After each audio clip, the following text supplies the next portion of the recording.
आवाज़ आ रही है? हेलो दोस्तों, कैसे हो? मैं उम्मीद करता हूँ कि आप लोग ठीक ही होंगे। हम क्या पढ़ रहे थे? हम इंसुलेशन स्टार्ट कर दिया था। मैं इंसुलेशन टॉपिक हम पढ़ रहे थे, एक क्लास उसकी हो चुकी, लेकिन उस पिछली क्लास में भी जो किया वो 5 मिनट में हम एक बार रिपीट करेंगे और उसके बाद आगे बढ़ेंगे। क्या आवाज़ आ रही है साहब जी? देखो, मैंसुलेशन के बारे में हमने पढ़ा था कि मैंसुलेशन को दिल्ली पुलिस, पटवार और अदर सभी कम्पिटिटिव एग्जाम में के लिए महत्वपूर्ण है। और इसके बारे में हमने बात की, मैंसुलेशन को हम दो पार्ट में पढ़ने के लिए दो पार्ट में डिवाइड करेंगे, 2D एंड 3D। हमने देखा कि 2D में हम पढ़ेंगे area and perimeter. Area and perimeter की जो भी बातें करेंगे हम करेंगे 2D में, 2 डायमेंशन ज्यामिति। और हम 3D में बात करेंगे एरिया एंड वॉल्यूम, क्षेत्रफल और आयतन की। तो 2D में जो बात करेंगे वो करेंगे लंबाई और चौड़ाई पे, समतल आकृतियों के बारे में बात करें। फिर हमने दो चीज बात की थी, पेरीमीटर का मतलब होता है परिमाप। परिमाप का मतलब ये होता है कि चारों ओर बाउंड्री का जो एरिया होता है, चाहे वो आयत हो, त्रिभुज हो, समलंब चतुर्भुज हो, समांतर चतुर्भुज हो, समचतुर्भुज हो, कोई भी त्रिभुज हो या कोई भी वर्त हो, जिसके बारे में हम बात करेंगे, जिसके बार बाउंड्री की जो बात करेंगे वो हमें परिमाप में पढ़ेंगे। वो सारी बातें हम परिमाप के अंदर समझेंगे। उसके बाद की थी एरिया। एरिया का मतलब होता है टोटल जो स्पेस, टोटल सरफेस, जो अंदर का जो क्षेत्रफल होता है, जैसे टाइल जड़ना, दरी बिछाना, सब काम जो भी एक ये कार्य करते हैं, ये सारे के सारे जो भी बात समझेंगे वो सारे क्षेत्रफल में समझेंगे। उसके बाद की थी कि उसके बाद ट्रायंगल होने की शर्त क्या होती है कि किसी भी त्रिभुज की दो भुजाओं का योग हमेशा तीसरी भुजा से बड़ा होना चाहिए और उन दो भुजाओं का अंतर हमेशा तीसरी भुजा से छोटा होना चाहिए। ये बातें हमने की थी। उसके बाद हम जाने थे कि न्यून कोण, किसी भी त्रिभुज का 90 डिग्री से अगर एंगल कम हो तो वो न्यून कोण होगा। एक कोण 90 से अधिक हो तो वो अधिक कोण होगा। और एक कोण अगर समकोण है, 90 डिग्री है, तो वो त्रिभुज समकोण होगा। उसके बाद हमने की थी, उसके बाद हम बात कर रहे थे कि भाई त्रिभुज में माध्यिका के बारे में हम बात यहां लाकर बात को छोड़ी थी। तो हम देखेंगे माध्यिका का क्या सिस्टम है। त्रिभुज में माध्यिका, त्रिभुज कोई भी हो, एक बार ये जितना बताएं वो समझे, एक बार आगे बात न करे। त्रिभुज विषमबाहु त्रिभुज, समबाहु त्रिभुज, समकोण त्रिभुज, एकाधिकोण त्रिभुज, न्यूनकोण, सब त्रिभुज में लंब और माध्यिका की अलग अलग बातें होंगी। जी देखिए, हम यहां तक बात करके छोड़ी थी कि ये हमारा कोई त्रिभुज है, मतलब कि ये विषमबाहु त्रिभुज है। ये हमारा विषमबाहु त्रिभुज है। विषमबाहु त्रिभुज में बात की थी ए बी सी, मैं लिख देता हूं विषमबाहु त्रिभुज है। यह हमारा विषमबाहु त्रिभुज है। विषम का मतलब होता है असमान और बाहु का मतलब होता है भुजा। विषमबाहु त्रिभुज में हम जो बात कर रहे थे, हम की एडी इज मीडियन, एडी एक माध्यिका है। एडी त्रिभुज, विषमबाहु त्रिभुज में एडी इज मीडियन, एडी एक माध्यिका है। एडी क्या है जी? माध्यिका है। एडी माध्यिका, इस माध्यिका के बारे में हमने देखा था कि क्या क्या शर्त होती है माध्यिका की। तो हम जो बात कर रहे थे पिछले वही बातें हैं कि B D equal to D C, B D equal to C D बोल सकते हैं, डी सी बोल सकते हैं, ठीक है। दोनों एरिया जो होगा वो इक्वल पार्ट में। माध्यिका का काम है कि जिस भुजा पे वो आके टिकती है, बीसी पे आती है माध्यिका, तो इस भुजा को दो बराबर भागों में डिवाइड करेगी, दो बराबर भागों में बांटेगी और क्षेत्रफल को भी दो बराबर भागों में बांटेगी। मतलब कि triangle area is triangle A B और D equal to area and triangle त्रिभुज ए डी और सी। इतनी बातें हमने की थी। इसका मतलब क्या समझा जी? इसका मतलब ये हुआ कि इसका जो क्षेत्रफल होगा वही इसका क्षेत्रफल होगा। ये विषमबाहु त्रिभुज में हम बात कर रहे थे। फिर इसमें और डालेंगे, देखो जी, सी ई और बी एफ, ये यहां तक हमने की थी। ये जो बीच में जो केंद्र होगा किसी भी रेखा, किसी भी त्रिभुज में अगर माध्यिकाओं जिस जगह पर इंटरसेक्ट करती है, जिस जगह पर प्रतिच्छेदित करती है, उस बिंदु को हम केंद्र कहते हैं, गुरुत्वीय केंद्र कहते हैं, सेंट्रॉइड कहते हैं। यहां तक हमने बात की थी। उसके बाद हम आगे चलेंगे, देखिएगा, समझिएगा। हम विषमबाहु त्रिभुज के बारे में बात कर रहे थे। विषमबाहु त्रिभुज में माध्यिका का जो काम होता है वो हमेशा क्षेत्रफल को दो भागों में बांटना, त्रिभुज को क्षेत्रफल को दो बराबर भागों में बांटना, और न कि 90 डिग्री कोण बनाना, ये नहीं होता। ठीक है, हम बात करेंगे समद्विबाहु बहुत्रिभुज, आइसोसेलेस ट्रायंगल, समद्विबाहु बहुत्रिभुज की। हम जो बात करेंगे वो क्या करेंगे, समद्विबाहु बहुत्रिभुज, समद्विबाहु बहुत्रिभुज के बारे में समझेंगे। वो देखिए क्या बात है, समद्विबाहु का त्रिभुज, सम का मतलब समान, द्वि का मतलब दो और बाहु का मतलब भुजा। किसी त्रिभुज की दो भुजा अगर समान है तो समद्विबाहु त्रिभुज कहलाता है। वो देखिए कैसे, ये हमारा है, हम बात कर रहे हैं माध्यिका की, हम जो बातें कर रहे हैं वो माध्यिका की बातें कर रहे हैं, आप समझो एकदम। ये है हमारा ए, ये है बी और ये है सी। किसी त्रिभुज समद्विबाहु त्रिभुज, समद्विबाहु बहुत्रिभुज में कोण ए बी और सी, तीन भुजा है, एक के सामने की नहीं, इसमें दो भुजा समान होगी तो मैंने मान लिया ए ए। सर आप तो बोल रहे थे कि ए के सामने ए होती, हमने मानना है ये ए ए और ये बी है। किसी त्रिभुज की दो भुजा समान है, तीसरी भुजा असमान है, तो ये समद्विबाहु बहुत्रिभुज कहलाता है। यहाँ तक किसी कोई प्रॉब्लम जी नहीं। तो फिर देखो इसमें माध्यिका डालते हैं, median, AD is a median, इसमें एडी माध्यिका है, बीचों बीच देखो, बीचों बीच आएगी, AD is a median, AD एक माध्यिका है।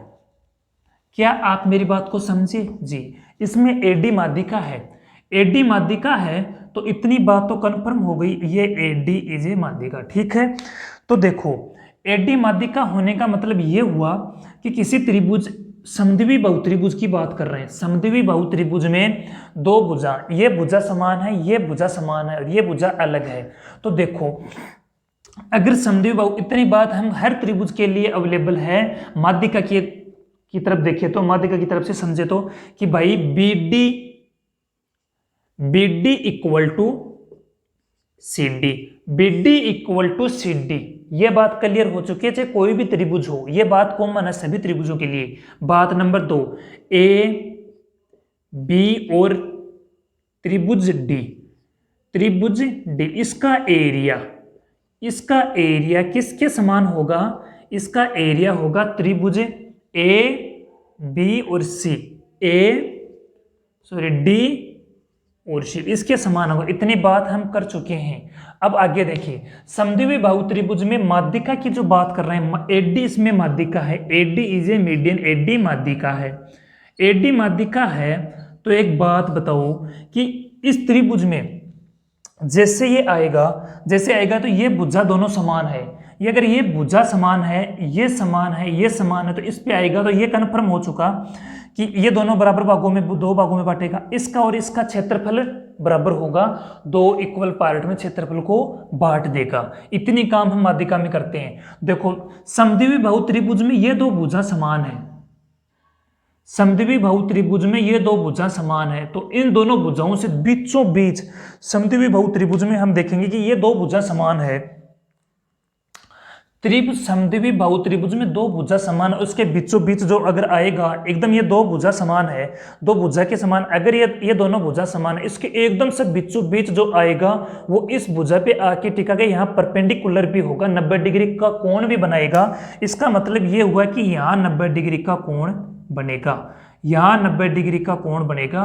इसका मतलब, कहने का मतलब साफ है, यदि समद्विबाहु त्रिभुज में दो समान भुजाओं से दो समान भुजाओं के शीर्ष से अगर कोई माध्यिका डाली जाती है, माध्यिका लाई जाती है बी और सी पर, एडी माध्यिका लाई जाती है बीसवीं भुजा पर, तो वो माध्यिका के साथ लंबवत भी होगा, 90 डिग्री का कोण भी बनेगा। क्या आप मेरी बात को समझे जी, ये बात कंफर्म हो चुकी है। इसका मतलब ये हुआ कि ये कोण भी बराबर होंगे, ये कोण भी बराबर होंगे। तो AD is a median, AD माध्यिका है, एडी माध्यिका है, लेकिन अगर समान दो भुजाओं से अगर माध्यिका डाली जाएगी तो वो एक लंब का कार्य भी करेगी, वो लंबवत होगी इस भुजा पे। क्या आप मेरी बात को समझे? हाँ, तो देखिए आगे और देखिए, इस बात को और देखिए, मैं एक बार इसको फिर से बनाता हूं। त्रिभुज एबीसी, समद्विबाहु त्रिभुज ए बी सी, समद्विबाहु त्रिभुज ए, समद्विबाहु जब न बोला जाए, सिर्फ त्रिभुज बोला जाए तो आप किसी त्रिभुज का नाम न ले, लेकिन जब बोला जाए तो किसी स्पेसिफिकल बोला जाएगा कि इस त्रिभुज की हम बात कर रहे हैं। हम कर रहे हैं समद्विबाहु जिसमें दो भुजा समान होती है और तीसरी भुजा अलग, ठीक है। यहां से एक मैंने माध्यिका डाल दी, ठीक है। ये माध्यिका जिस भुजा पे आके आएगी, एडी इज मीडियन, एडी माध्यिका है, एडी माध्यिका है, एडी माध्यिका है, ठीक है। तो एडी माध्यिका है, तो इतनी बात हम कर चुके हैं कि ये क्षेत्रफल दो बराबर भागों में बांटेगी और इस भुजा को दो बराबर भागों में बांटेगा, यहां तक नो प्रॉब्लम। तो यदि कोई भी त्रिभुज में, अगर ये त्रिभुज है, अगर इसकी ये दोनों भुजाएं समान है, अगर ये दोनों भुजाएं अगर त्रिभुज की समान है, यदि ये भुजाएं दोनों समान हैं, तो इससे अगर मध्य बिंदु से बीच से अगर कोई रेखा आएगी और इस भुजा पे आएगी, तो यहाँ ये जो माध्यिका होगी ये यहाँ 90 डिग्री का कोण भी बनाएगी। क्या आप यहाँ तक कन्फर्म हो चुके हैं? हाँ, तो ये एक 90 डिग्री का कोण बनाएगी।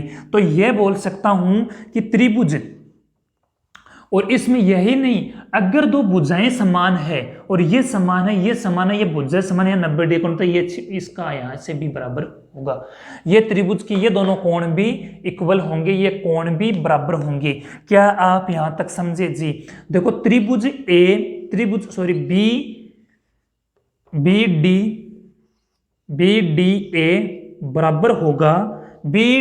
ए बराबर होगा, त्रिभुज सी डी और ए के, त्रिभुज सी डी ए के। इसका मतलब ये कोण और ये कोण भी बराबर होगा। इसका मतलब यही तो हुआ कि ये 90 डिग्री होगा, ये कोण 90 डिग्री होंगे।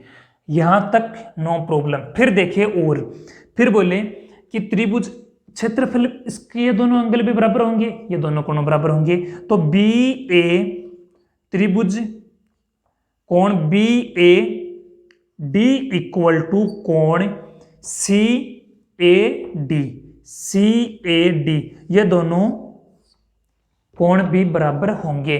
तब जब दोनों समान भुजाओं से अगर कोई माध्यिका तीसरी भुजा पे लाई जाती है, तो दोनों समान भुजाओं के बीचों बीच जो माध्यिका आएगी उसका अगर इसकी देखा जाए, और अगर ये बराबर नहीं होते तो क्या होता? जब इसका क्षेत्रफल दो बराबर भागों में बढ़ जाता, और ये भुजाओं को बराबर, माध्यिका का सिर्फ और सिर्फ काम यही है क्षेत्रफल को दो बराबर भागों में बांटना और इस भुजा को दो बराबर भागों में काटना, नो प्रॉब्लम। लेकिन जब दोनों भुजाएं ये समान हो गई, ये दोनों भुजाएं समान हो गई, ये भुजाएं समान हो गई, तो ये 90 डिग्री का कोण ही बनाएगी, और 90 डिग्री कोण ही नहीं बनाएगी, ये दोनों कोण भी बराबर होंगे, ये क्षेत्रफल भी बराबर होंगे, और इस भुजा को दो बराबर भागों में काटेगी। क्या आप मेरी बात को यहां तक समझे? जी, हम और आगे चलेंगे और देखिए और समझिएगा। ये सिर्फ और सिर्फ आइसोसेलेस ट्रायंगल में होगा, समद्विबाहु बाहु त्रिभुज में होगा। समद्विबाहु बाहु त्रिभुज में हम और बात कर रहे हैं, वो देखिए हम एक एक त्रिभुज की बात करेंगे माध्यिका के तौर पे। माध्यिका को समझने के लिए हर त्रिभुज में देखा कि माध्यिका की क्या क्या सिचुएशन, क्या क्या कंडीशंस होती है। तो माध्यिका, ये त्रिभुज है समद्विबाहु त्रिभुज, समद्विबाहु त्रिभुज ए बी सी। इसमें भुजा एक, ये दोनों भुजा बराबर है, ये भुजा अलग है, ये कोई माध्यिका ए डी। तो हम कह चुके ये माध्यिका हमेशा 90 डिग्री का कोण बनाएगी, ठीक है। इसको दो बराबर भागों में बांटेगा, नो प्रॉब्लम। तो देखो सी और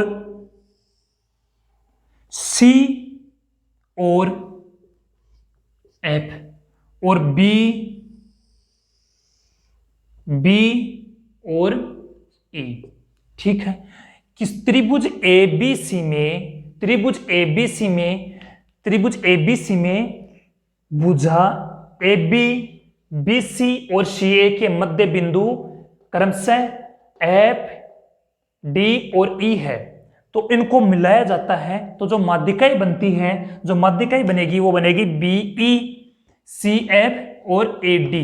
तो देखो ये त्रिभुज की दोनों भुजाएं अगर समान है, ये दोनों त्रिभुज की भुजाएं अगर समान है, यहां जो आएगा वो 90 डिग्री का कोण भी बनाएगी माध्यिका। लेकिन जो ये बनेगी ये किसके समान, किसके है? इधर क्या है? बी है, भुजा बी और भुजा ए।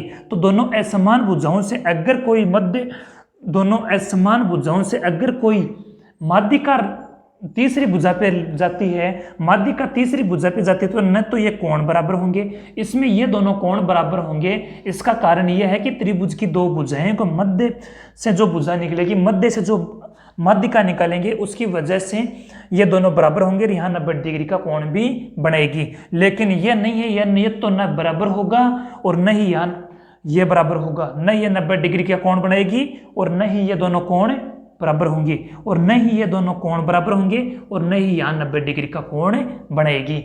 यह है माध्यिका।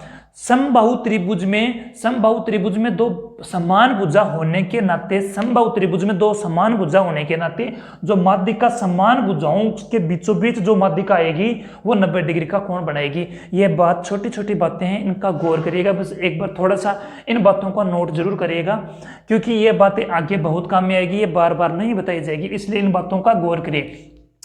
अगर विषमबाहु त्रिभुज होता तो यह 90 डिग्री का कोण भी नहीं बनाती और ये दोनों कोण बराबर भी नहीं होती। क्या आप मेरी बात को समझे? जी, हम थोड़े से और आगे बात कर रहे हैं कि माध्यिका त्रिभुज एबीसी में जो तीनों माध्यिकाएं जिस बिंदु पर इंटरसेक्ट करती है, जिस बिंदु पर प्रतिच्छेदित करती है, उस कटान बिंदु को, जिस बिंदु को एक दूसरे से भी काटते हैं, उससे क्या कहते हैं? जी कहते हैं, गुरुत्वीय केंद्र कहते हैं, सेंट्रोइड केंद्र कहते हैं, केंद्र कहते हैं।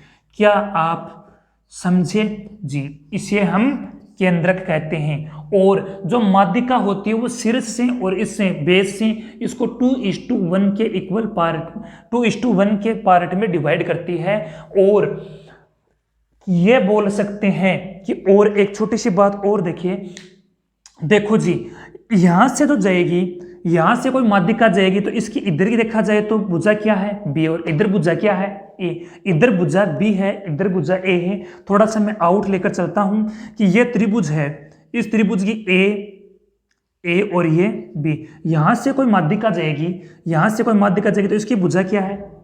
एक भुजा बी है, एक भुजा ए है। और यहां से कोई माध्यिका आएगी तो इसकी एक भुजा ए, एक भुजा बी, तो इन दोनों की भुजाएं समान है। इसका मतलब ये हुआ कि माध्यिका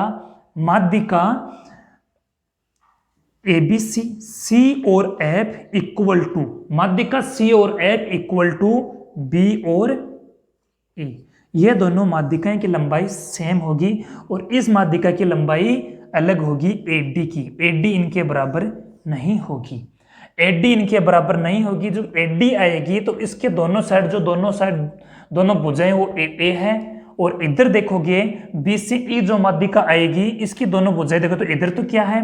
बी है, इधर बी है और ये इधर ए है। और इधर देखोगे तो ये जो माध्यिका जाएगी सी और एफ, तो देखोगे तो इधर बी है और इधर ए है, इसलिए दो माध्यिकाओं की भुजा होगी वो क्या होगी? समान होगी, इसलिए इन माध्यिकाओं की लंबाई भी हमेशा बराबर होगी। क्या आप मेरी बात को समझे? प्लीज टेक योर टाइम, आप इसको देख सकते हो, समझ सकते हो। अब हम आगे बात करेंगे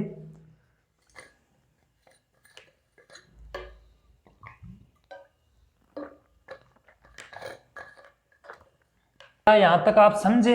जी, देखो यहाँ 90 डिग्री कौन बनेगा? इन चीजों का याद ये बनने का रीजन ये है कि ये दोनों भुजाएं समान है, इसे मध्य बिंदु से आएगी ये कोण, इसीलिए कोण बराबर होंगे। यहाँ से आने की वजह से ये भुजा समान, ये भुजा समान, ये भुजा बराबर, इसलिए यहाँ 90 डिग्री का कोण बनेगा। जो माध्यिका होगी वो एक लंब का रूप में भी काम करेगी, लेकिन ये सिचुएशन यहाँ ही लगेगी क्योंकि ये दोनों भुजाएं समान है, इसलिए ये जो सी और एफ जो माध्यिका होगी इनकी भुजा एक बी है और असमांतर भुजाओं के मध्य से जो रेखा निकलेगी, मध्य से जो माध्यिका निकालेंगे वो डालेंगे तो ये माध्यिकाएं अलग होगी, वो 90 डिग्री का काम नहीं करेगी और न ही आंतरिक समद्विभाजक होगी। आंतरिक समद्विभाजक का मतलब अंतर से दो भागों में विभाजित कोण नहीं होगा, आंतरिक समद्विभाजक कोण नहीं होंगे और बल्कि ये होंगे।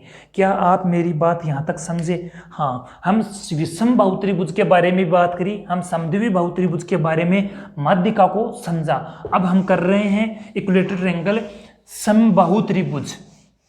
समबाहु त्रिभुज में भी माध्यिका का क्या रोल है वो समझेंगे। समबाहु त्रिभुज में माध्यिका के बारे में समझेंगे। जी देखिए, समबाहु त्रिभुज,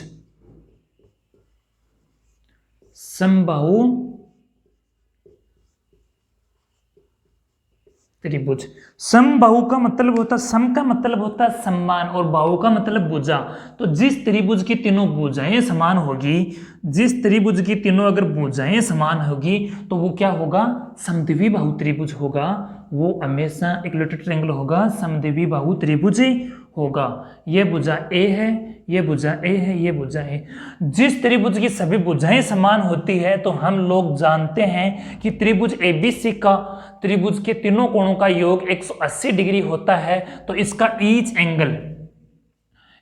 एंगल जो होगा, ईच एंगल 60 डिग्री का होगा, ईच एंगल 60 डिग्री का होगा। और all side are equal, all side are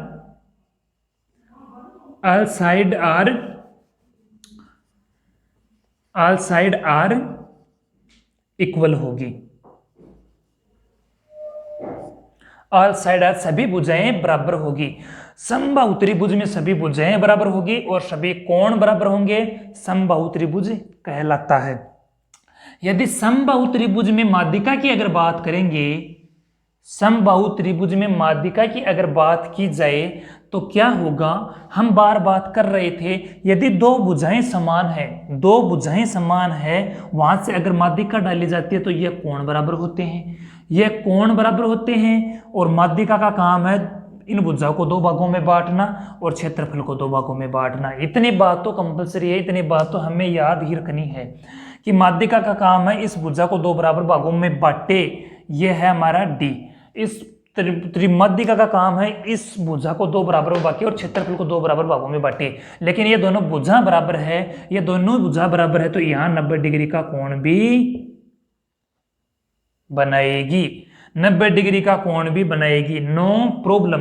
देखो जी, फिर डालते हैं इतना काम ये दो बराबर भागों में, क्यों, क्योंकि ये दोनों भुजाएं बराबर है और ये दोनों भुजाएं बराबर होने के नाते यहाँ 90 डिग्री की एक माध्यिका लंब के रूप में भी कार्य करेगी। ठीक है, उसके बाद हम चलते हैं आगे, तो हम डालते हैं सीई मीडियन। ट्रायंगल एबीसी में सीई माध्यिका है, सीई एक माध्यिका है और बी और एफ भी एक माध्यिका है। अब देखो जी, बी और एफ माध्यिका है तो बी एफ माध्यिका है तो इसके अगर देखा जाए तो इधर भी भुजा ए और इधर भी भुजा है, तो इसकी मतलब ये दोनों साइड बराबर है, तो इसलिए ये भी एक किसका काम करेगी, लंब के रूप में काम भी करेगी। क्या आप यहां तक समझे जी। और जिस तरह ये भुजा ए है, ये भुजा ए है, जो माध्यिका ये जा रही है ये दोनों भुजा बराबर है तो ये यहाँ भी बराबर भागों में विभाजित करेगी, ये भी बराबर भागों में विभाजित करेगी और यहाँ भी 90 डिग्री का कोण बनाएगी। क्या आप मेरी बात को समझे। जो कंडीशन माध्यिका करेगी वह सारी की सारी लंब परपेंडिकुलर भी करेगा, लंबवत भी होगी, लंब भी होगा। तो समबाहु त्रिभुज में माध्यिका एक लंब के रूप में भी कार्य करती है, लंब एक माध्यिका के रूप में भी कार्य करता है। क्या आप मेरी बात को समझे। देखो जी, हम बात कर रहे हैं कि कह रहे हैं कि बी और ए, तो यहाँ क्या क्या मिला हमें, यहाँ मिल गया साफ साफ कि ईच एंगल जो यहाँ भी जाएगा वो 90 डिग्री का कोण बनाएगा, नो प्रॉब्लम। तो देखो जी, यहाँ एक बात और होगी, सी और ए, माध्यिका सी ए और माध्यिका बी एफ और माध्यिका ए और डी ये क्या होंगी, बराबर होंगी। ये क्या होंगी, बराबर एकदम। ये कोण अगर बराबर इसमें ये कोण बराबर, इसमें देखे तो ये दोनों भुजा बराबर और इसमें देखा तो ये दोनों भुजा बराबर, तो सब में ये भुजाएं बराबर होती है। इसकी माध्यिका भी क्या होगी, तीनों माध्यिकाओं की लंबाई समान होगी और ये जो होगा ये केंद्रक होगा, ये हमारा केंद्रक होगा, गुरुत्वीय केंद्र होगा और को 2:1 के रूप में विभाजित करेगा, 2:1 के रूप में विभाजित करेगा। क्या आप यहाँ तक मेरी बात को समझे। मैं एक बार दोबारा से इसको रिपीट कर रहा हूँ। ये समबाहु त्रिभुज है, समबाहु त्रिभुज में तीनों भुजाएं समान होगी, समबाहु त्रिभुज में तीनों भुजाएं समान होगी, इसीलिए तीनों माध्यिकाओं की लंबाई अपना आप समान हो गई, सभी भुजाएं बराबर हो गई, प्रत्येक कोण 60 डिग्री का हो गया और देखा जाए तो इसीलिए ये सभी माध्यिकाएं होगी एक लंब के रूप में भी कार्य करेगी। क्या आप यहाँ तक मेरी बात समझे? तो ये एक लंब भी बन जाएगा और ये सभी कोण समद्विभाजक होगा। इससे जो बट रहा है ये सभी में इक्वल होगा। कोण B A D equal to कोण डी ए सी होगा। आंतरिक समद्विभाजक भी होगा। क्या आप यहां तक मेरी बात को समझे? जी, हम नेक्स्ट चलेंगे। यहां तक ये छोटी छोटी बातें उनको आप याद रखिए, याद रहना बहुत जरूरी है। हम आगे चलते हैं। देखो जी, हम बात की समबाहु त्रिभुज, समद्विबाहु त्रिभुज और विषमबाहु त्रिभुज में माध्यिका का क्या रोल है, माध्यिका का क्या खेल है, इसके बारे में हम जाने। इसके बारे में बहुत काफी क्वेश्चन बनेंगे आगे, आपको थोड़ा थोड़ा पता होना चाहिए। हम बात कर रहे हैं किसी भी त्रिभुज, या हम बोल सकते हैं कि विषमबाहु त्रिभुज। मान लो हम बोल दिए कि विषमबाहु त्रिभुज है। अगर जहां तक हम न बोले कि सिर्फ त्रिभुज ही बोले, तो आप किसी भी त्रिभुज की, स्पेसिफिकली किसी त्रिभुज की बात हम नहीं कर सकते। हमने एक त्रिभुज बना दिया, नो प्रॉब्लम। देखो साहब, त्रिभुज ए बी और एक त्रिभुज बना दिया ए बी और सी। क्या दिक्कत कोई? यहां तक कोई दिक्कत नहीं। देखो इधर देखो, माइंड द बोर्ड एक बार ध्यान रखिए, समझिएगा। इस बात को समझना होगा एक बार, बहुत समझना जरूरी है, तभी ये समझ में आएगी। देखो, भुजा ए बी और ए सी, भुजा ए बी और ए सी के मध्य बिंदु, भुजा ए बी और ए सी, भुजा ए बी और ए सी के मध्य बिंदुओं को मिलाकर एक लाइन ड्रॉ की जाती है, एक लाइन खींची जाती है, जिसका मैं कुछ नाम है। तो मध्य बिंदु ए बी, और ए बी का मध्य बिंदु मान लो डी है, और ए बी का मध्य बिंदु डी है, और ए सी का मध्य बिंदु एफ है। तो अगर त्रिभुज एबीसी में दो भुजाओं के मध्य बिंदु को मिलाकर एक अगर लाइन ड्रॉ की जाती है, एक रेखा खींची जाती है, तो वह बीसी के समांतर होगी। वह हमेशा बीसी के समानांतर होगी। अगर मिड पॉइंट, एकदम मिड पॉइंट को अगर मिलाकर कोई लाइन खींची जाती है, कोई रेखा खींची जाती है, कोई भुजा खींची जाती है, तो वह क्या होगी? ये जो भुजा होगी ये इसके समांतर होगी। BC equal to D F, लेकिन कंडीशन होनी चाहिए मिड पॉइंट होना चाहिए। तो डी और एफ किसके मध्य बिंदु है? ए बी और बीसी के मिड पॉइंट मध्य बिंदु डी और एफ किसके मध्य बिंदु? तो इसीलिए ये दोनों क्या होगी? समानांतर होगी। ये समानांतर ही नहीं होगी। देखो जी, ए बी और ए सी के मध्य बिंदुओं को मिलाकर जो भुजा खींची जाती है वो तीसरी भुजा के समानांतर होगी, और तीसरी भुजा के समानांतर ही नहीं होगी, उसकी आधी भी होगी। ये अगर ये 2 है तो ये 1 होगी, अगर ये 2 है तो ये 1 होगी। क्या आप मेरी बात को समझे? मैं एक बार दोबारा से बोल रहा हूं कि किसी त्रिभुज के दो भुजाओं के मध्य बिंदुओं को मिलाकर जो भुजा खींची जाती है वो तीसरी भुजा के समानांतर होती है, और तीसरी भुजा के समानांतर नहीं, तीसरी भुजा की आधी भी होती है। क्या मैं इस बात को बोले अपने शब्दों में व्यक्त कर लीजिएगा कि किसी त्रिभुज के दो भुजाओं के मध्य बिंदुओं को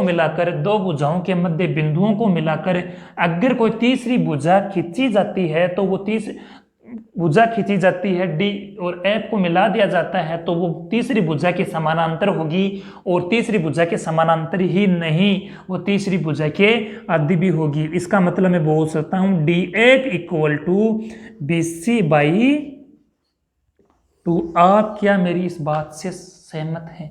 आप इस बात को क्लियर कर लिएगा कि ये बात डी और एफ ये दोनों मध्य बिंदु है। क्या आप यहां तक समझे? जी, अगर ये भुजा ए है, तो ये क्या होगा? a/2 होगा। यहां तक नो प्रॉब्लम। क्या आप मेरी बात को यहां तक समझे? जो कोई भी त्रिभुज हो, नो प्रॉब्लम। किसी भी त्रिभुज में दो भुजाओं के मध्य बिंदुओं को मिलाकर एक भुजा खींची जाती है, वो हमेशा तीसरी भुजा के समानांतर होती है, और तीसरी भुजा के समानांतर ही नहीं, वो तीसरी भुजा के आदि भी होती है। त्रिभुज कोई भी हो, हमें नो प्रॉब्लम, हमें नहीं मालूम, लेकिन ऐसा यूनिवर्सल ट्रुथ है। त्रिभुज ए, त्रिभुज बी और त्रिभुज बी और सी, किसी त्रिभुज की तीन कोण ए और बी और सी है। त्रिभुज कोई भी हो, बिल्कुल न डरिएगा। मानो कि ये हमारा सी है और ये हमारा बी है, ये हमारा ए है और ये हमारा बी है। देखो जी, त्रिभुज एबीसी के मध्य बिंदुओं को मिलाकर, त्रिभुज एक मध्य बिंदु है, ये मान लिया कि कुछ भी बोलेगा, मान लो कि सी है, रख दिया सी है, या डी और एफ है, डी और एफ है, तो क्या होगा? बीसी समानांतर डी और एफ, बीसी समानांतर होगी डी और एफ के, और ये क्या होगा? ये भुजा अगर ए है तो ये भुजा क्या होगी? ए बाई 2 होगी। इसी तरह है कि बीसी और बी ए और बीसी के मध्य बिंदुओं को मिलाकर डी ई एफ, अगर इसको मिलाकर एक लाइन ड्रॉ की जाती है तो ये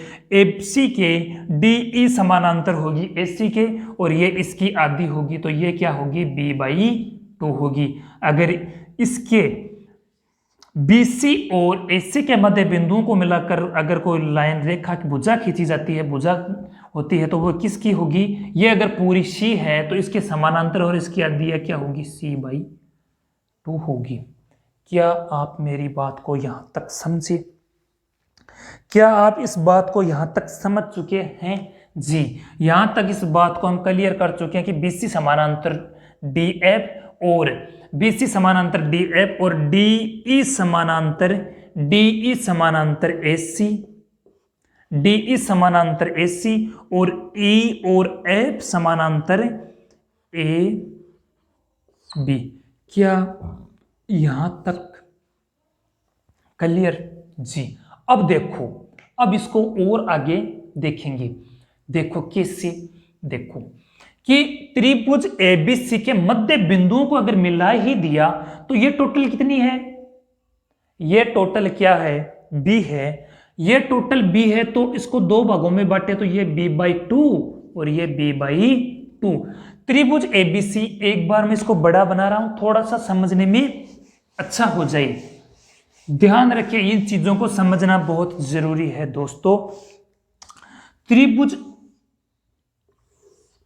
हम इस बात को आपको भली भांति परिचित करवा चुके हैं कि त्रिभुज कोई भी है, त्रिभुज एबीसी में अगर मध्य बिंदु, दो भुजाओं के मध्य बिंदुओं को अगर मिलाकर कोई लाइन ड्रॉ की जाती है, डी और ई रख दिया, या जो भी आप रखना चाहते हैं एफ रख दिया, तो ये हमेशा इसके समानांतर होगी और इसकी आधी भी होगी। हम लिख भी देते हैं यहाँ, नो प्रॉब्लम। अगर ये भुजा ए है तो ये क्या होगा? ए बाई 2 होगा। क्या आप इस बात को समझे? मैं जितना धीरे धीरे आपके साथ साथ चल रहा हूं, डी एफ समानांतर होगा, बी पैरेलल होगा बी सी के, नो प्रॉब्लम। फिर देखो कि इस भुजा को, यह इस भुजा के मध्य बिंदुओं को और इस भुजा के मध्य बिंदुओं को अगर हम मिलाएंगे, इस भुजा के मध्य बिंदु और इस भुजा को, तो इस भुजा के समानांतर होगी। आप इधर रख लीजिएगा, इस भुजा के समानांतर होगी और इस भुजा की आधी भी होगी। तो ये बी है, तो यह क्या हो गया?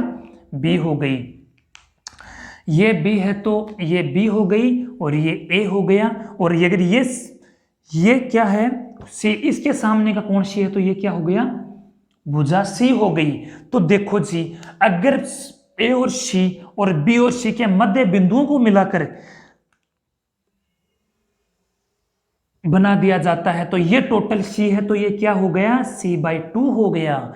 ये सी बाई, ये क्या है? बी, तो ये क्या हो गया? बी बाई 2 हो गया। हाँ जी, ये बी बाई 2 हो गया। और ये भुजाएं भी समानांतर हो चुकी है, ए बी समानांतर, ए बी समानांतर, ए बी इसको रख दिया मैंने ई, तो ए बी समानांतर एफ ई हो गया। No problem. तो फिर एफ ई समानांतर ए बी, ये बात हम लिख चुके हैं, नो प्रॉब्लम। तो देखो डी ई समानांतर ए सी हो गया। क्या आप मेरी बात को यहां तक समझे जी? अब आगे देखिए कि त्रिभुज की मध्य बिंदुओं को अगर मिला दिया, एक बार फील करिए, अगर मध्य बिंदुओं को मिला दिया, ये टोटल भुजा बी है, तो ये क्या हो जाएगा, b/2 हो जाएगा। ये भी आधी आधी हो गई, b/2 हो गया। ये टोटल a है, ये टोटल a है, तो ये क्या होगा, a/2 होगा, और ये भी क्या होगा, a/2 होगा जी। फिर देखिए कि अगर ये टोटल C है और मध्य बिंदु D है, तो ये भुजा क्या होगी, ये भुजा क्या होगी, C/2 होगा, और ये भी क्या होगा, C/2 होगा। क्या आप मेरी बात को यहां तक समझे जी? अब देखो कि एक बार छोटे से त्रिभुज, इस त्रिभुज की बात की जाए, इस त्रिभुज की बात की जाए, तो इस त्रिभुज की भुजा बताइए, तीन भुजा, एक त्रिभुज में तीन भुजाएं होती है, एक भुजा a/2, एक होती है b/2, एक बाई c/2। इस त्रिभुज की भुजाएं क्या क्या है, a/2, b/2 और c/2 इस त्रिभुज की। चलो ठीक है, इस त्रिभुज की देखते हैं तो a/2, b/2, c/2। इस त्रिभुज की देखें तो a/2, b/2, c/2। ठीक है, चलो इस त्रिभुज में आते हैं, a/2, b/2, c/2। अरे वाह, किसी इस त्रिभुज में अगर ये चार अलग अलग त्रिभुज बन गए, अगर किसी त्रिभुज की, अगर दो त्रिभुजों की या तीन त्रिभुजों की, अगर सभी त्रिभुजों की भुजाएं अगर समान है, तो उस त्रिभुज का क्षेत्रफल हमेशा सदैव बराबर होगा, इक्वल होगा। तो इसमें साफ साफ दिख रहा है कि चार जो त्रिभुज बने हैं, चार त्रिभुजों में से सभी त्रिभुजों की भुजाएं समान है, सभी त्रिभुजों की भुजाएं समान है। त्रिभुज a/2, b/2, c/2, इस त्रिभुज की तीनों भुजाएं a/2, b/2, c/2। इस त्रिभुज की देखें तो a/2, b/2, c/2। इस त्रिभुज की देखो तो a/2, b/2, c/2, और इसकी देखें तो a/2, b/2, c/2। ओ, तो देखो एक रोटी को एक चपाती को चार भागों में बांट लिया जाए तो कितना कितना आएगा, एक चपाती, टोटल चपाती को अगर चार भागों में बांटा जाए तो कितना कितना आएगा, 1/4 आएगा। चौथो भाग कितना होगा, वो बोला करी क्वार्टर पाऊ, चौथो भाग क्वार्टर। चार भागों में बराबर इक्वल डिवाइड करेंगे इस त्रिभुज को, बराबर चार भागों में। इसका मतलब सभी त्रिभुजों की भुजाएं समान है, तो ये सभी त्रिभुज समान है, सभी त्रिभुजों का क्षेत्रफल समान है। ओ, सभी त्रिभुजों का क्षेत्रफल समान है, तो अगर टोटल त्रिभुज की क्षेत्रफल की बात की जाए, टोटल त्रिभुज की क्षेत्रफल की बात की जाए, मान लो ABC ट्राइंगल का कुछ क्षेत्रफल को अगर मान लो A है, त्रिभुज ABC का क्षेत्रफल अगर पूरे का A है, तो इन छोटे वाले की बात की जाए तो क्या होगा, a/4। अगर पूरे त्रिभुज का क्षेत्रफल 1 है, तो सभी त्रिभुजों का क्षेत्रफल क्या होगा, 1/4, 1/4, 1/4, 1/4। क्या आप मेरी बात को समझे जी? अब हम बात करेंगे कि इन सभी त्रिभुजों के क्षेत्रफल के बारे में जानेंगे। वो देखिए कैसे, अगर त्रिभुज, देखो जी, त्रिभुज का एरिया की हम बात करेंगे, हम लिखेंगे यहां कि एरिया त्रिभुज DEF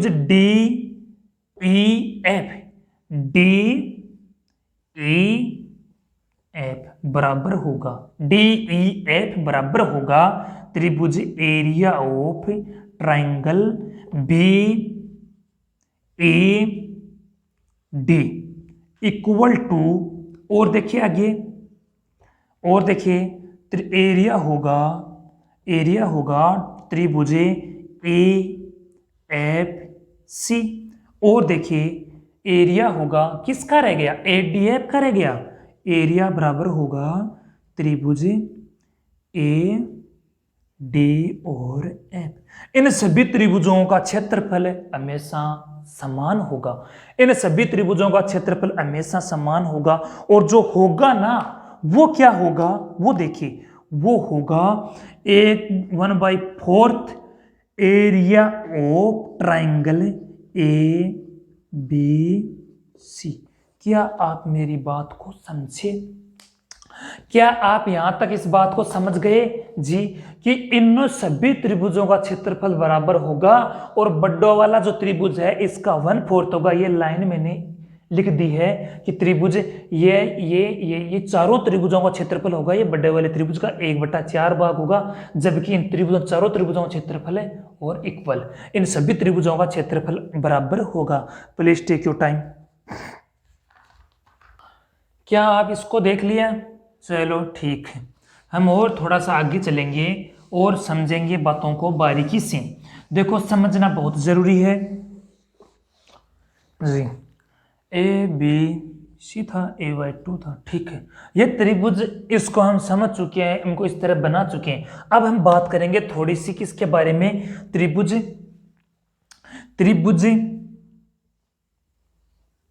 डी ई और एफ। हम इस त्रिभुज के बारे में बातें करेंगे। कौन से त्रिभुज के बारे में बातें करेंगे, मैं लाइन ड्रॉ कर देता हूं आपको समझने के लिए, ठीक है। हम इसके बारे में बात करेंगे। तो इसका जो त्रिभुज, ये जो त्रिभुज है ना, इस त्रिभुज का जो एरिया है ना वो क्या होगा, इस त्रिभुज का जो एरिया है वो क्या होगा, एरिया ऑफ ट्राइंगल ABC का 1/4। क्या आप मेरी बात को समझे? इस त्रिभुज का जो क्षेत्रफल होगा वो टोटल त्रिभुज का 1/4 होगा। क्या मैं इस बात को, अगर आपको बोल दिया जाए कि त्रिभुज ABC का क्षेत्रफल, त्रिभुज ABC का क्षेत्रफल 40 सेंटीमीटर स्क्वायर है, त्रिभुज ABC का क्षेत्रफल 40 सेंटीमीटर स्क्वायर है, और त्रिभुज के भुजा AB, BC और AC के क्रमशः मध्य बिंदु D और E और F है। त्रिभुज ABC का क्षेत्रफल 40 सेंटीमीटर स्क्वायर है और त्रिभुज की भुजा AB, BC और AC के क्रमशः मध्य बिंदु D, E और F है, और जो D और इनको मिलाकर एक अंदर अलग और त्रिभुज बनाया जाता है। तो त्रिभुज DEF का क्षेत्रफल क्या होगा, तो आप डायरेक्ट करोगे 40 का क्या होगा 1/4 होगा, कितना होगा 10 होगा। क्या आप यहां तक समझे? अगर आपको बोले कि त्रिभुज, किसी त्रिभुज ABC के मध्य बिंदुओं को मिलाकर एक त्रिभुज बनाया जाता है और DFE कुछ नाम देगा, D और F का क्षेत्रफल है, DE और F का क्षेत्रफल अगर 10 है तो त्रिभुज ABC का क्षेत्रफल क्या होगा, तो वो 4 गुना हो जाएगा, कितना होगा, 40 हो जाएगा। No problem. क्या आप मेरी बात को समझे? क्या मैं इस बात को ऐसे भी लिख सकता हूं, हम इस बात को ऐसे भी लिख सकते हैं, अगर त्रिभुज ABC, अगर एरिया ट्राइंगल ABC का क्षेत्रफल की बात की जाए तो 4 गुना होगा एरिया ऑफ ट्राइंगल DEF की। यहां तक समझे जी? No problem. तो फिर और आगे चलेंगे। तो इस बात से हम समझ चुके हैं, अगर किसी त्रिभुज के मध्य बिंदुओं को मिलाकर अंदर को त्रिभुज बनाया जाता है तो वो त्रिभुज पहले वाले त्रिभुज का 1/4 होगा, पहले वाले त्रिभुज का 1/4 होगा। हम त्रिभुज के बारे में जो बातें कर रहे हैं, जो सिलसिला चला रखा है वो और देखिए। त्रिभुज ABC का मध्य बिंदुओं को मिलाकर जो त्रिभुज हमने बना दिया,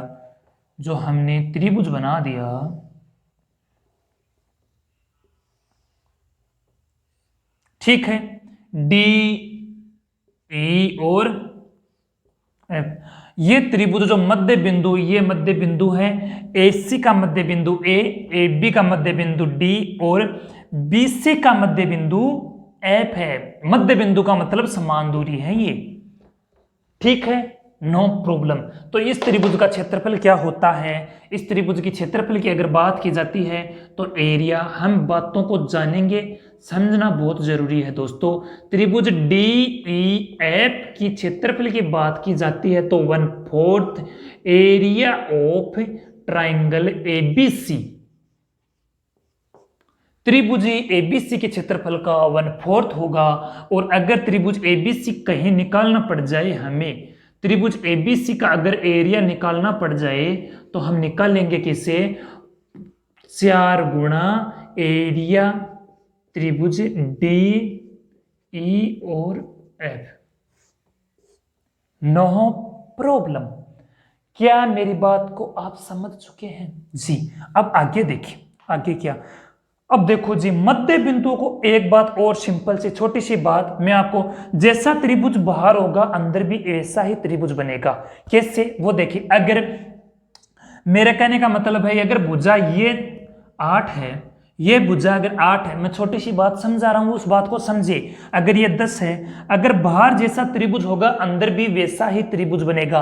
अगर ये भुजा 10 है तो ये भुजा क्या होगी, क्योंकि इस भुजा के मध्य बिंदु को मिलाने से इस भुजा के समानांतर होगी, इस भुजा की आधी होगी, तो ये कितनी होगी, 5 होगी। ये 8 है तो ये कितनी होगी, 4 होगी। अगर ये 8 है तो ये कितनी होगी, 4 होगी। इसमें दो भुजाएं समान है, तीसरी भुजा अलग है, तो ये बाहर कौन सा त्रिभुज बना, समद्वि बाहु त्रिभुज बना। और अंदर देखिए दो भुजा समान है और एक भुजा अलग है, और अंदर भी कौन सा बना, समद्वि बाहु त्रिभुज बना। इसका मतलब जो बाहर त्रिभुज बनेगा वो अंदर भी वही त्रिभुज बनेगा, सेम त्रिभुज बनेंगे। चाहे वो त्रिभुज बार समबाहु बनेगा तो अंदर भी समबाहु बनेगा। इस बात का आप ख्याल रखें, ध्यान रखें। क्या आप यहां तक समझे जी? हम आगे चलेंगे और समझेंगे इस बात को। देखो आपको और आगे बढ़ा रहे हैं और आगे आपको समझा रहे हैं, आप इस बात को अच्छी तरह से समझे, ठीक है। अब बोलेगा कि त्रिभुज के मध्य बिंदुओं को मिलाकर, ये इस बात को आप समझ चुके हैं, इस बात को मैं हटाना चाहता हूं। त्रिभुज के मध्य बिंदुओं को मिलाकर एक त्रिभुज बनाया गया है। त्रिभुज एबीसी के मध्य बिंदु को मिलाकर एक त्रिभुज बनाया गया है। फिर बोलेगा उस त्रिभुज के मध्य बिंदुओं को मिलाकर एक और त्रिभुज बनाया जाता है। उस त्रिभुज के मध्य बिंदुओं को मिलाकर, उस त्रिभुज के मध्य बिंदुओं को मिलाकर एक और त्रिभुज बनाया जाता है। किसी त्रिभुज के, एबीसी त्रिभुज के मध्य बिंदुओं को मिलाकर एक त्रिभुज बनाया जाता है, और उसी त्रिभुज के मध्य बिंदु को मिलाकर और त्रिभुज बनाया जाता है। और ये कंडीशन ये चलती है सो इन्फिनिटी, यह प्रक्रिया अंतिम तक जारी रहती है। तो इन सभी त्रिभुजों का क्षेत्रफल क्या होगा, ये एक क्वेश्चन एग्जाम में पूछा जाता है, तो हम देखेंगे, इसको समझेंगे, लेकिन बाद में हम डायरेक्ट करेंगे। एक बार इसको समझेंगे तो लॉन्ग टाइम तक, लॉन्ग पीरियड तक आपको याद रहे, लॉन्ग टाइम तक आपको समझने में याद रहेगा, और समझ लोगे तब वो भी याद रहेगा। एक बार आप इसको समझे, हम कैसे बनाएंगे देखिए। देखो जी, हम बात करें त्रिभुज एबीसी, मान लो त्रिभुज एबीसी का क्षेत्रफल, हम क्या करेंगे, जितने त्रिभुज अंदर बनते जाएंगे सो इन्फिनिटी तक, अनंत तक जितने भी त्रिभुज बनेंगे सभी त्रिभुजों का हम क्षेत्रफल निकालेंगे। हम कैसे निकालेंगे, हमें इस चीज का पता चल गया, जो बाहर का त्रिभुज का क्षेत्रफल होगा उसका जो अंदर वाला त्रिभुज होगा उसका क्षेत्रफल 1/4 होगा। इसके बारे में हम काफी बातें की है। क्या आप यहां तक मेरी बात को समझे जी? जितने भी त्रिभुज बनाने होंगे, जितने भी त्रिभुज होंगे, सम ऑफ, जितना भी इनका सम निकालना होगा, सम ऑफ जितने भी, sum of area of all triangle,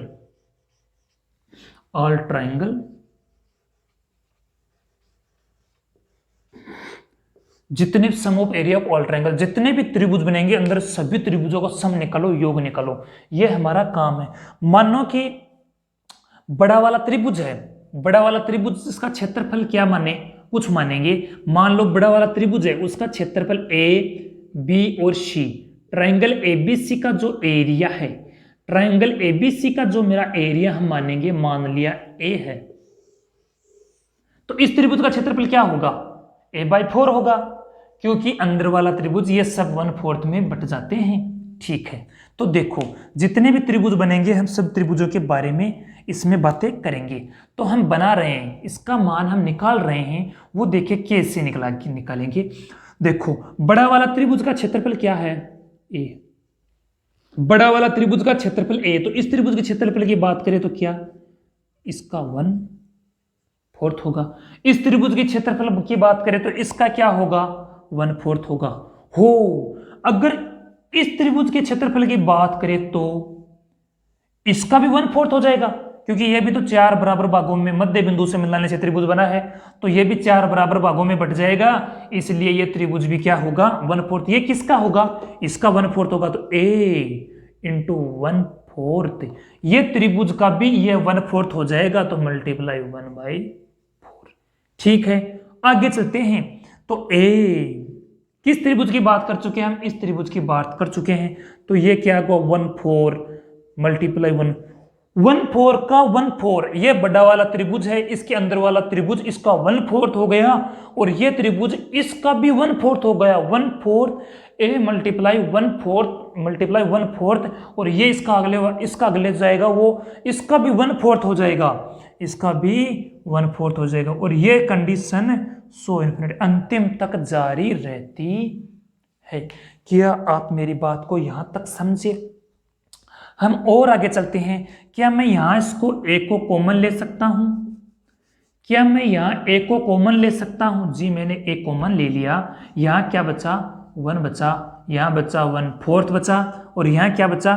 क्या 1/4 1/16, तो मैं इसको ये लिख सकता हूं 1/4 का स्क्वायर और 1/4 की क्यूब और 1/4 की घात 4, और ये कंडीशन कहां तक चलती है?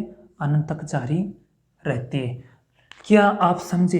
देखो अब थोड़ी सी हम इसके बारे में बातें करेंगे, हम इसके बारे में जानेंगे क्या सिस्टम है, लेकिन ये नंबर सिस्टम अलजेब्रा में हम बात करेंगे तो इसके बारे में काफी बातें एक बार, लेकिन यहाँ में जरूरत है तो जरूरत की बातें हम यहाँ करेंगे। होता क्या है कि जब मान r का मान 1 से कम होता है, r का मान जब 1 से कम होता है, r का मान 1 से अधिक होता है, ग्रेटर देन होता है, तो अगर कोई संख्या, देखो जी मैं यहाँ बनाता हूँ कि 1 + 1/3 + 1/3 की स्क्वायर प्लस 1/3 की क्यूब प्लस 1/3 की पावर 4, इस तरह से कोई नंबर चलता है, सेम एकदम सेम नंबर से मल्टीप्लाई होता जाता है, गुणा होता जाता है, तो ऐसी गुणा होता जाता है, उसे क्या कहते हैं? हम जीपी कहते हैं, गुणांतर। 3 श्रेणियां पढ़ेंगे, समांतर श्रेणी, गुणोत्तर श्रेणी, एक हरात्मक श्रेणी, तो हम यहाँ बात कर रहे हैं गुणोत्तर श्रेणी की, तो ये हमें जीपी कहते हैं, गुणोत्तर श्रेणी। तो ये जो सीक्वेंस तैयार हुई है इस बराबर मल्टीप्लाई हो रहा है 1/4 का गुणा 1/4 का गुणा 1/4 का, तो बराबर एक सेम नंबर से अगर मल्टीप्लाई होता जा रहा है तो बराबर मल्टीप्लाई होता है, मतलब गुणोत्तर गुणा होता जा रहा है तो गुणोत्तर श्रेणी होगी, तो इसे गुणोत्तर श्रेणी कहते हैं। तो गुणोत्तर श्रेणी का जो फॉर्मूला हमारा होगा, जीपी कहते हैं उसे, जीपी का जो फॉर्मूला होगा वो होगा a/1 - r होगा, a/1 - r होगा। बस एक बार आप इतना समझ लीजिएगा, और हम बात बाद में करेंगे नंबर सिस्टम अलजेब्रा में, जब बात करेंगे हम इसके बारे में काफी बातें करेंगे। ए होगा हमारा फर्स्ट टर्म, प्रथम पद जो होगा वो क्या होगा? ए होगा, प्रथम पद ए होगा। आर जो होगा वो होगा कॉमन रेशियो, आर होगा कॉमन रेशियो। कॉमन रेशियो का मतलब होता है कि सेकंड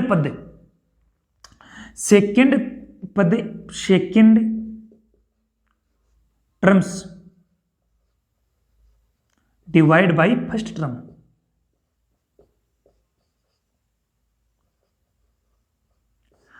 प्रथम पद दूसरे पद में, द्वितीय पद में प्रथम पद से डिवाइड करना, ये इसका हम यहाँ आर निकले। आप इस बात को एक बार उतार लेगा, ये बहुत जरूरी है। गुणोत्तर श्रेणी किस लिए? कि गुणोत्तर श्रेणी आर का मान 1 से अधिक है, आर का मान, ठीक है, तो इस बातों का आर का मान हमेशा 1 से कम होगा, आर का मान 1 से कम होगा, और ये गुणोत्तर श्रेणी है। गुणोत्तर श्रेणी का ये होता है जीपी = a/1 - r। ए है यहाँ प्रथम पद, आर है कॉमन रेशियो, तो second terms divide by first term. ये बात आप समझ चुके हैं। तो हम और आगे चलेंगे, तो वो देखिए यहाँ आपको मैं इसको और समझाता हूं, वो देखिए। तो देखो ए तो हमारा ऐसा का ऐसा रह जाएगा, इसकी बातें जो चल रही है, ए हमारा ऐसा का ऐसा रह जाएगा, और आगे बात करेंगे। देखो ए का मान क्या है? प्रथम पद, तो 1 लिख दिया, ऐसा का ऐसा 1 रख दिया हमने, ऐसा का ऐसा, ये मल्टीप्लाई में, ठीक है। देखो जी फर्स्ट टर्म्स आर का मान निकाले, यहां लिख दिया हमने 1, माइनस का माइनस लगा दिया, नो प्रॉब्लम।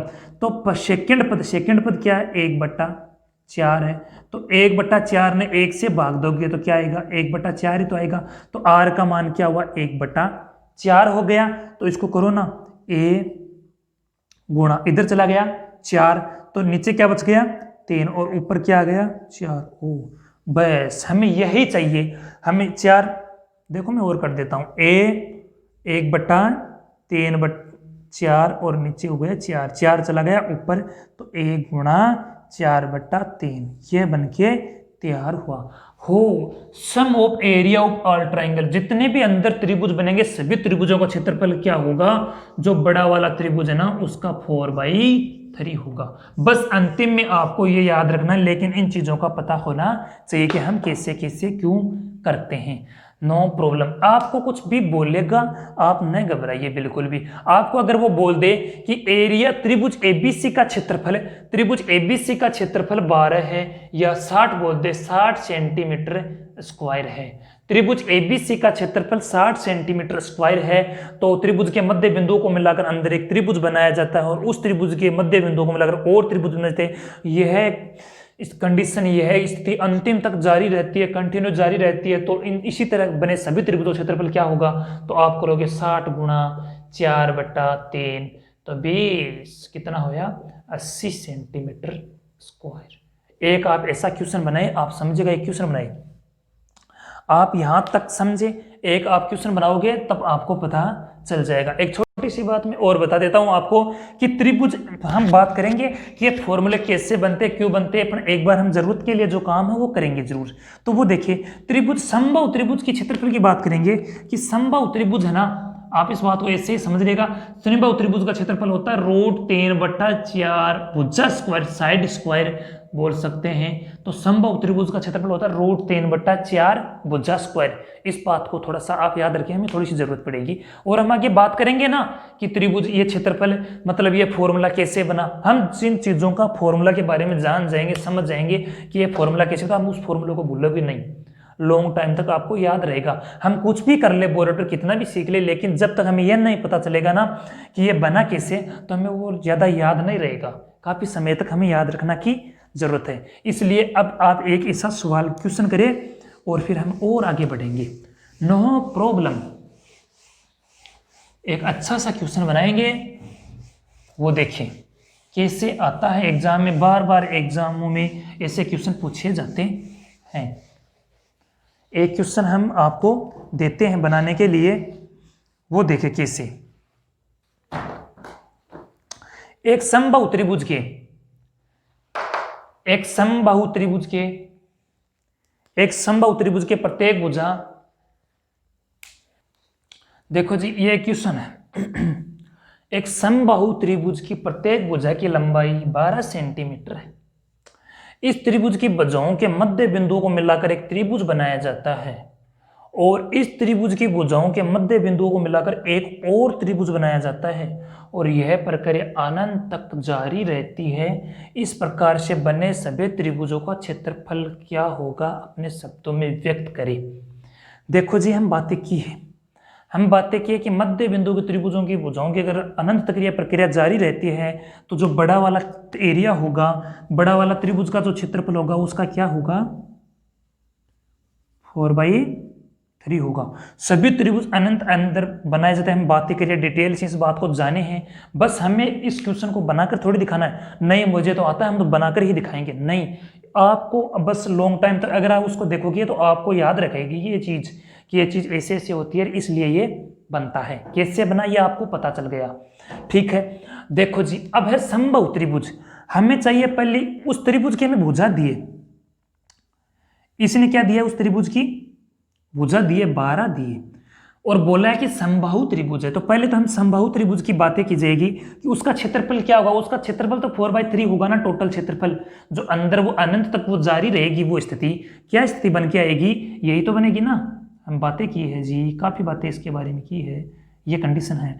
तो ये अनंत तक जारी रहती है, तो इसके बारे में क्या बनाया था, a × 4/3 बनाया था। तो हमें पहले चाहिए त्रिभुज का क्षेत्रफल है, तो त्रिभुज का क्षेत्रफल की बात करें तो पहले त्रिभुज देखेंगे कौन सा है, समबाहु त्रिभुज है।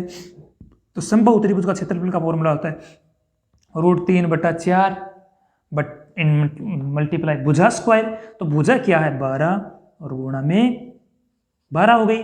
अब देखो ये तो हो गई त्रिभुज का क्षेत्रफल हो गया और ये क्या 4/3 हो गया। काटो 4 3 12 12 चौक 48, तो 48 √3 48√3 इसका आंसर आ गया। No problem. क्या आप मेरी बात को यहाँ तो समझे? ठीक है, मैं उम्मीद करता हूँ कि जहाँ तक आपको मैंने जो बताया वो आप समझे होंगे। इस चीज़ों को एक बार आप देखिए, 2-3 दिन में हम जैसे जैसे हम अभी तो चैप्टर में प्रवेश पे नहीं करें, हम चैप्टर में प्रवेश करेंगे, बहुत अच्छी अच्छी बातें करेंगे, बहुत मजा आएगा इसमें, है ना। थैंक यू दोस्तों, आज के लिए इतना ही।